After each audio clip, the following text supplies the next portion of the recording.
This program is brought to you by Emory University. Was everything. You fought very hard in the arena, but they were games. Would you like to be in a real war? Imagine thousands of your people dead. Your loved ones gone.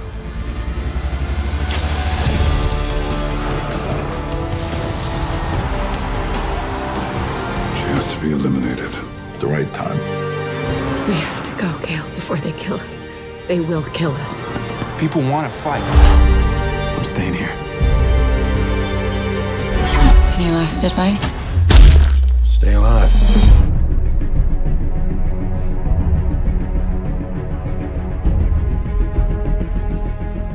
Suzanne Collins draws on aspects of the Roman games, and not just the actual idea of an amphitheater, a huge one, or fights to the death, but the sense of what the games were for and how they functioned in the society, and how the sort of paradox that these deathly games, this violent entertainment, is a cohesive force in holding together a really fractured and huge empire, essentially.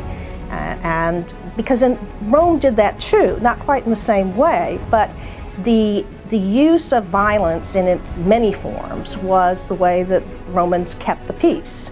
We all know the Colosseum in Rome, the big, huge amphitheater, but in fact there were smaller amphitheaters all over the empire. It was one of the aspects of Roman civilization that was exported as a way of sort of Romanizing people.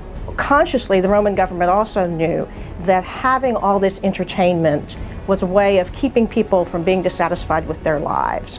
Because in Rome, the populace, even if they were poor, jobless, whatever, they got free bread and they had unlimited amount of entertainment in the form of racing horses and especially the gladiatorial games. The Roman poet Juvenal even says that the only thing the Roman people want is panem et circenses, their bread and circuses. And I'm sure that Suzanne Collins got the name Panem for her country from that quote. I mean, it was actually a pretty successful way of keeping the peace by and large, by the threat of violence and the air of violence always, and the use of violence in particular cases. It's interesting that you don't usually have volunteers to fight in the arena, although in some cases people did, because of even though you were probably going to die, there was still this notoriety, this fame that would come with it. And the gladiators themselves, as long as they lived, were adulated. They had groupies. They would even have like little souvenirs that might have their name showing them fighting on a lamp or something.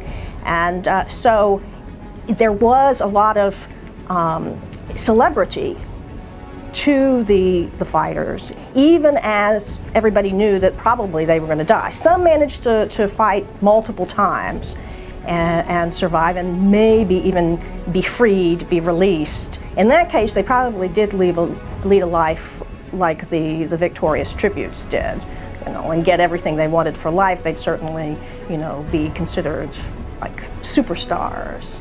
So for some people, it was actually worth it to do that, to volunteer. In other cases, they were forced into it, but would still feel a sense of pride and vindication. Although we don't really hear about children being sent to the arena in Roman times, I do think that Suzanne Collins was drawing on a Greek myth, the myth of Theseus and the Minotaur, for the idea of children being sent as tributes for a defeated city. Because in the myth, the children of Athens, because of some defeat of Athens, every year, the Athenians had to send 2 tributes to Crete to basically be fed to the Minotaur, which happened over and over again until Theseus actually goes and rescues them. So Collins actually draws on that idea, the idea of the tributes coming from a defeated city, And she blends that with the gladiatorial games and the idea of this huge